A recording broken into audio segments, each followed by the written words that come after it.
अगर सब साथ मिलकर काम करना चाहते हैं तो फिर क्यों कश्मीर के हालात बिगड़ रहे हैं? खालिद कुरैशी की राय के बाद आगे बढ़ना चाहेंगे।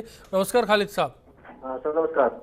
बताइए, क्या लगता है, केंद्र सरकार नाकाम है या फिर कुछ और वजह है? नहीं, सरकार तो नाकाम नहीं है।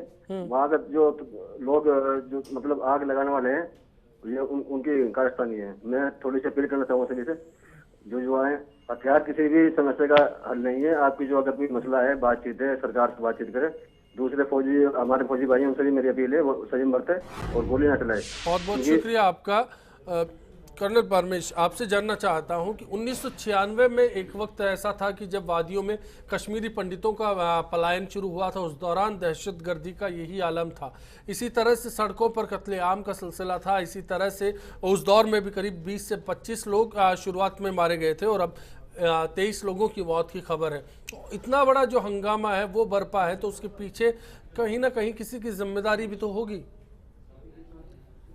देखिए साहब, जिम्मेदारी की जहाँ तक बात आती है तो जिम्मेदारी मिलिटेंसी के अंदर या उग्रवाद जहाँ होता है वहाँ पर कंप्लीटली रेस्ट करती है मिलिटेंट के साथ, कि वो अमन चाहते हैं या वो चाहते हैं कि लगातार ये जो सिलसिला है ये चलता जाए। क्योंकि जो फौज वहाँ पर लगी हुई है उसके पास सिर्फ एक मैंडेट है। फौज के पास मैंडेट ये है कि वहाँ पर अमन और शांति कायम करने के लिए सारे मेजर्स उठाए जाए। इसलिए वहाँ पर arm forces special power act लगा हुआ है और इसके तहत अगर कोई आदमी इंडियन स्टेट के अगेंस्ट हथियार उठाता है तो मैं ये पीसनिक्स के साथ में नहीं हूं जो कहते कि संवाद करना चाहिए, बातचीत करनी चाहिए। वो संवाद करके आपके साथ टेबल पर नहीं आएगा, उसका तो इंटेंशन है आपको क्षति पहुंचाना। डिफेंस एक्सपर्ट हैं अफसर करीम, इस नाम से आप वाकिफ होंगे जी। उनकी एक राय थी, उनका एक मशवरा था कि सिक्योरिटी फोर्सेस का आम लोगों से जो नाता है वो करीबी किया जाए ताकि दोनों के बीच तालमेल हो। अगर कोऑर्डिनेशन नहीं होगा तो फिर वो दूरी बढ़ती जाएगी। क्या इस बात से आप सहमत हैं? देखिए साहब, मेरे टोटल सर्विस में से 10 साल J&K के अंदर है, उसमें से 8 साल मेरे कश्मीर के अंदर है। तो मैं आपको सिर्फ ये कहना चाहता हूँ कि हमारा जो कोऑर्डिनेशन और तालमेल है वो इस अव्वल और आला दर्जे का है कि वो आपको वहां पर आकर के देखना पड़ेगा कि किस तरीके से हम लोग इनकी मदद कर रहे हैं, स्कूल्स खोल रहे हैं, बाकी चीज के लिए इनको मुहैया करा रहे हैं, हर चीज इंक्लूडिंग जो ब्रिजेस PWD को बनाने चाहिए और CPWD को जो रिपेयर वर्क करना चाहिए वो आर्मी के इंजीनियर्स कर रहे हैं। कंप्लीट वैली इस वक्त अगर भारत के साथ में है वो इंडियन आर्मी और सिक्योरिटी फोर्सेस के कारण है। जी कर्मवीर जी, आपसे जानना चाहता हूं कि क्या कोऑर्डिनेशन आर्मी की तरफ से ठीक है तो फिर राजनीतिक अंदाज में समस्या का हल हो सकता है? जी बिल्कुल, निश्चित तौर पे ये एक पॉलिटिकल प्रॉब्लम है। लेकिन जिस तरह से कश्मीरी यूथ को डील किया जा रहा है, उनकी जो मेन प्रॉब्लम है उसके ऊपर तो फोकस नहीं किया जा रहा। लेकिन ये आर्म फोर्सेस भेज देना, CRPF की 8 बटालियन 12 बटालियन भेज देना, पिछले 2-3 साल से प्रॉब्लम ऐसी है कि PDP और BJP की जब से वहाँ गवर्नमेंट बनी है, दोनों ही पार्टियां अपने अपने एजेंडे को आगे बढ़ाने में लगी हुई है। लेकिन जो कश्मीरी यूथ है, कश्मीरी लोग हैं, लोकल्स, उनकी क्या प्रॉब्लम है उससे कोई लेना देना नहीं। क्या पिछले 2 साल में कोई भी पॉलिटिकल इनिशिएटिव एक भी लिया गया है उनकी प्रॉब्लम्स को डील करने के लिए? नहीं किया गया, क्योंकि आपस में एक दूसरे से उलझे हुए कि कैसे एक दूसरे अपने अपने इंटरेस्ट को प्रोटेक्ट किया जाए। यही वजह है कि कश्मीरी यूथ है वो दूसरे रास्ते पे भटक रहे हैं। जहां तक बुरहान वानी की बात है, 2010 में घर से भागा था, 15-16 साल की एज रही होगी, आज 22-23 साल का है जो मरा है वो। इतनी कम उम्र के जो यूथ है वो इस तरह मिलिटेंसी की तरफ अट्रैक्ट हो रहे हैं। और ये मिलिटेंट्स, इनको पाकिस्तान से फुली सपोर्ट मिला हो ऐसा नहीं है, लिंक्स जरूर रहे हैं। पॉलिटिकल फेलियर तो है, इसलिए जनता दूर हो रही है। जी, लिंक्स इनके जरूर रहे हैं, लेकिन इनको जो ट्रेनिंग है ये सेल्फ ट्रेंड है या इनको बेसिक ट्रेनिंग मिली है। साउथ कश्मीर में, जैसे कर्नल साहब ने कहा भी, साउथ कश्मीर में अनएम्प्लॉयमेंट बहुत ज़्यादा है, तो ये यूथ इसकी वजह से भी वहाँ पर अट्रैक्ट हो रहे हैं। बट लोकल एजेंसी की तरफ से भी, गवर्नमेंट की तरफ से कभी इनकी प्रॉब्लम्स को एड्रेस नहीं किया गया, सिर्फ मिलिटेंट। बिल्कुल। एक सवाल कश्मीरी पंडितों के पुनर्वास से भी जुड़ा हुआ है। बस्तियों की बात हुई थी तो अलगाववादियों ने एतराज किया, उसके बाद क्या ये उनकी सुलगाई आग है जो अब शौले में तब्दील हो गई है? देखिए, हुर्रियत के 3 टुकड़े हैं, मुजाहिदीन के भी इसी तरीके से टुकड़े हैं, और उसमें 2 टुकड़े ऐसे हैं जो बिल्कुल पसंद नहीं करते कि कश्मीरी पंडितों का उस तरीके से वहाँ पर रहना पुनर्स्थापित हो जिस तरीके से भारत सरकार या PDP और BJP गवर्नमेंट चाहती है। ऐसी स्थिति में हो सकता है ये सारी चीज़ें इसलिए फायर हो गई हैं, और मुजाहिदीन ने निश्चित रूप से कहा होगा कि इस तरीके से ये लोग पर्दे की आड़ में यहाँ पर ये सब चीज़ें करना चाहते हैं।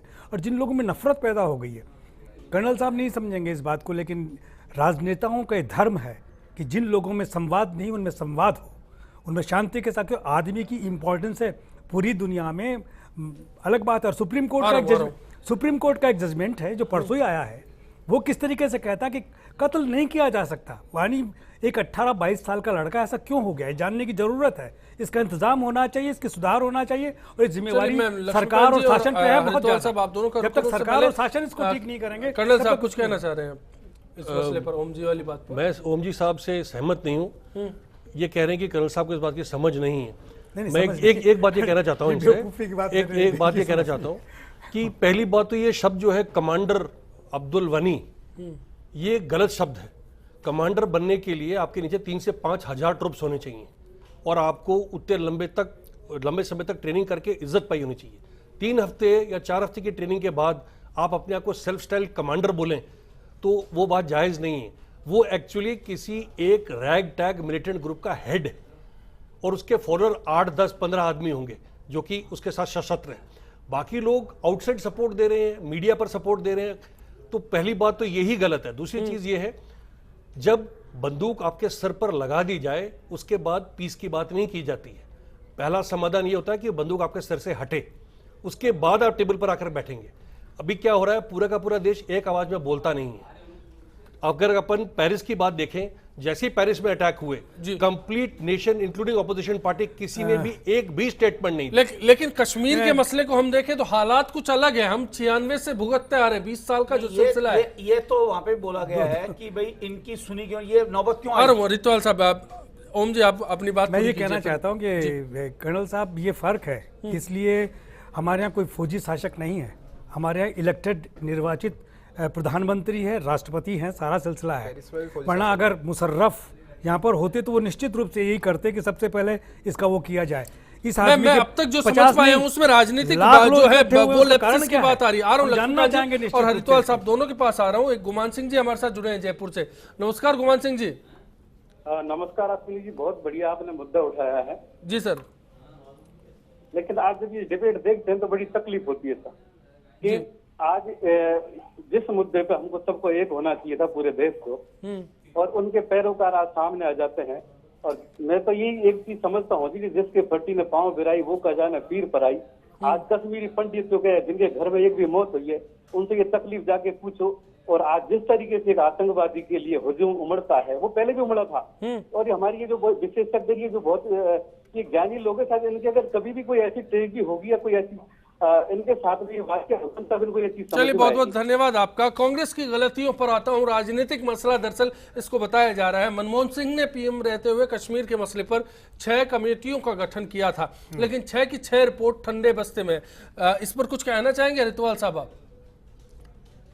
मनमोहन सिंह जी ने 10 साल तक प्रधानमंत्री रहे, 6 कमेटी बनी, 6 कमेटियां बनी, अमल नहीं हुआ और कमेटियों ने काम भी किया। अमल करना, जो कमेटियों की रिपोर्ट आपको दे देना, ये तो अमल होना माना नहीं जाता। लेकिन मैं कहना चाहता हूँ ये बात कि पिछले 10 साल में जब मनमोहन सिंह जी का टेन्योर रहा, बातचीत का रास्ता सबसे साथ था। उस बातचीत के रास्ते का फायदा ये हुआ कि उस वक्त आतंकवादी गतियां 10 साल में हासिल क्या किया? कम हुई, टूरिज्म बढ़ा। हासिल जब शांति थी, हासिल इससे बड़ा क्या था? लेकिन अश्विनी जी, जब उस वक्त एक घटना घटी थी कि अपने किसी फौजी का सर काट के ले गए थे, और काफी कांग्रेस पार्टी की, और कश्मीर के अंदर का मसला नहीं था, वो सरहद की बात थी। चलो उस पर सुनिए, उससे जुड़ा हुआ है। जब यहाँ के नेताओं ने, भारतीय जनता पार्टी नेताओं ने कहा था कि मैं सिर्फ कश्मीर में बात करना चाहता हूँ, आपने क्या किया? टूरिज्म बढ़ाया, अमन को कायम रखा। आप कहना चाहते हैं अमन कायम रखा? लक्ष्मीकांत जी, ये सिलसिला अब बरकरार क्यों नहीं? देखिए, मुझे थोड़ा आपको टाइम देना पड़ेगा क्योंकि बहुत सारी बातें यहाँ पर हो गई हैं। जी, ये क्यों हो रहा है, इसका सबसे बड़ा कारण मैं आपको बताता हूँ। ये इसलिए हो रहा है कि 2 साल में ये सरकार आने के बाद आतंकवादी कश्मीर क्रॉस नहीं कर पा रहे हैं। जो आतंकवादी पाकिस्तान से कश्मीर में घुस रहा है या कश्मीर से बाहर निकलने की कोशिश कर रहा है, वो मारा जा रहा है। इसलिए जो उनके जो पैरोकार वहां कश्मीर में बैठे थे, उनके अंदर बेचैनी है। दूसरी बात है वो ये है कि आप ये कह रहे हैं कि कश्मीर में शांति थी। आपको 2008 याद होगा, अमरनाथ श्राइन बोर्ड का इशू हुआ था, कश्मीर किस तरह से चल रहा था, सैकड़ों लोग मारे जा रहे थे और उस सैकड़ों लोग मरने वालों में एक समुदाय विशेष के लोग शामिल थे, तब आपकी जबानें चुप थी। तीसरी बात, ये बड़े दुर्भाग्य की बात है कि एक आतंकवादी जिसके लिए बार बार हमारे स्लीपर सेल व्हाइट कॉलर लोग जो देश में बैठकर आतंकवादियों की पैरोकारी करते हैं, वो ये कहते हैं कि 15 साल का लड़का, 17 साल का लड़का। अरे आप जाकर देखो उसको, जो एनडीए में सेलेक्ट हुआ वो 21 साल का लड़का है, 22 साल का लड़का है, वो मारते वक्त देखते हैं ये कहां से आया है। आप कैसे यहां पर बैठकर ये तहकीकात करने लग जाते हैं? 21 साल का लड़का, 17 साल का लड़का, 24 साल का लड़का, 25 साल का लड़का। आपके घर से जब बॉर्डर पे कोई जाएगा और वो तो तिरंगे में लिपट कर आएगा, तब आपको बात समझ में आएगी। आप ये आतंकवादियों की पैरवी करते हो, स्लीपर सेल बनकर या व्हाइट कॉलर बैठते हो, यही इस देश का सबसे बड़ा दुर्भाग्य है। आप अलग-अलग कर्मवीर जी, ये जो है ना, क्या ये रुख ठीक है? ये देश के अंदर अब मैं आ रहा हूँ, ओम सैनी जी आपके पास में आऊंगा। दिलीप सिंह जी इंतजार कीजिए, कुछ ही पलों में जोड़ता हूँ आपको। कर्मवीर जी, एक तो महोदय को ये समझना चाहिए, ये लोग पाकिस्तानी नहीं है, दे आर इंडियन सिटीजन्स। अरे इंडियन भैया, पासपोर्ट होल्डर्स हैं ये लोग। आर्मी पे हाथ उठाओगे क्या? इस इंडियन तरह से आर्मी आप पे आप सीधे बंदूक तौर पे नहीं उठाओगे, मार आप सकते। क्या इंडियन सिटीजन हो? जम्मू इंडियन कश्मीर आर्मी पे आप बंदूक उठाओगे, आप क्या इंडियन हो? इंडियन आर्मी पे आप बंदूक इस तरह से आप उठाओगे, ट्रीट नहीं कर सकते। इंडियन पहली बात इंडियन आर्मी पे बंदूक नहीं तारेगा मिस्टर। सभी मिलिटेंट्स नहीं है कश्मीर के अंदर। इंडियन आर्मी पे बंदूक कर्नल साहब इस बात को अच्छी तरह जानते हैं। और Kashmiris are not militant. Laxmikant ji इत्मीनान से सुने, मेरे ख्याल से इतना बुलंद होने की जरूरत नहीं है। ओम सैनी जी कुछ कहना चाहेंगे आप? पहले तो ये कि शब्दों के चयन में थोड़ी सी सावधानी बरतें। हम पैरवी नहीं कर रहे, हम एक विषय को 15 साल का लड़का, 17 साल का लड़का, आ रहा हूँ लक्ष्मीकांत जी, आऊंगा आपके पास, बोलने दीजिए। ये तो मेरा ख्याल है कि पिछले 6 महीने में 65% अगर गालियों की जुबान में अगर आप बात करेंगे तो कहां पर बात हुआ। होगी? ये होम मिनिस्ट्री की रिपोर्ट इंडियन एक्सप्रेस में छपी है 5 जुलाई हाँ, को। आपको लगता है क्योंकि जो पिछले 6 महीने मैं बीजेपी की रिपोर्ट कार्ड पे बात करना चाहूंगा। लक्ष्मीकांत जी, लक्ष्मीकांत जी ये रुक नहीं है। लक्ष्मीकांत जी, मैं 2010 के हमलों का भी जिक्र करना चाहूंगा। दिलीप सिंह जी नमस्कार। अपनी कमजोरियों को चिल्लाकर नहीं दबा सकते। दिलीप सिंह जी नमस्कार। इस मामले में नाकाम रही है, आपकी पार्टी नाकाम रही है, हमने कभी भी नहीं कहा। अब दोनों 2 मिनट शांत रह जाइए। कॉलर है हमारे साथ जी। को मारना गलत था। लक्ष्मीकांत जी चलिए ब्रेक लेते हैं। दिलीप सिंह जी आप जुड़े हैं हमारे साथ? हाँ जी, नमस्कार, बताइए। हाँ सर, मैं दिलीप सिंह मेहरोली जयपुर से बोल रहा था। हाँ जी, जैसे ये पार्टी की बात कर रहे हैं, दोनों के दोनों बीजेपी या कांग्रेस, इस समय पार्टी की बात न करके देश हित के बारे में बात करनी चाहिए जी। जो आदमी वहाँ पे देश है, अगर वो नारे लगा रहा है या वहाँ पे जो अमरनाथ यात्री जा रहे हैं उनके ऊपर हमला होता है, तो हमला होता है तो वो इस तरह से देशद्रोही का नारा, देशद्रोही लगा तो उसके ऊपर देशद्रोही का केस चलाना चाहिए। ये यहाँ पे बीजेपी कांग्रेस के बैठ के आपको आरोप प्रत्यारोप क्यों? जी चलिए, मैं आता हूँ आपके इस सवाल पे आता हूँ दिलीप सिंह जी। ब्रेक पर लौट जाएंगे हम लोग। ब्रेक के बाद मैं इसी मसले को लेकर आऊंगा, साथ ही मौजूदा सरकार ने क्या कुछ हासिल किया इस दौर में। सवाल का सिलसिला वहीं से शुरू होगा। जहाँ लॉ एंड ऑर्डर पूर्ण रूप से टूट चुका है, इस तरह से एक आतंकवादियों का समर्थन करने के लिए स्थानीय लोग जिस तरह से अभी जो देश के पुलिस और जो भारतीय सेना है जिनका मनोबल गिराने की कोशिश कर रही है, निश्चित तौर पे शायद उसमें भारत सरकार भी पूर्ण रूप से नाकाम है। जो वर्तमान समय में हालात चल रहे हैं उसमें राज्य सरकार के साथ साथ केंद्र सरकार की जिम्मेदारी है। अमरनाथ यात्रियों के पास कोई सहायता नहीं दी जा रही, अमरनाथ यात्रियों को कोई सहायता नहीं दी जा रही है, क्योंकि वहाँ की राज्य सरकार अलगाववादी नेताओं की सहायता कर रही है और केंद्र सरकार भी जिम्मेवार है इसकी।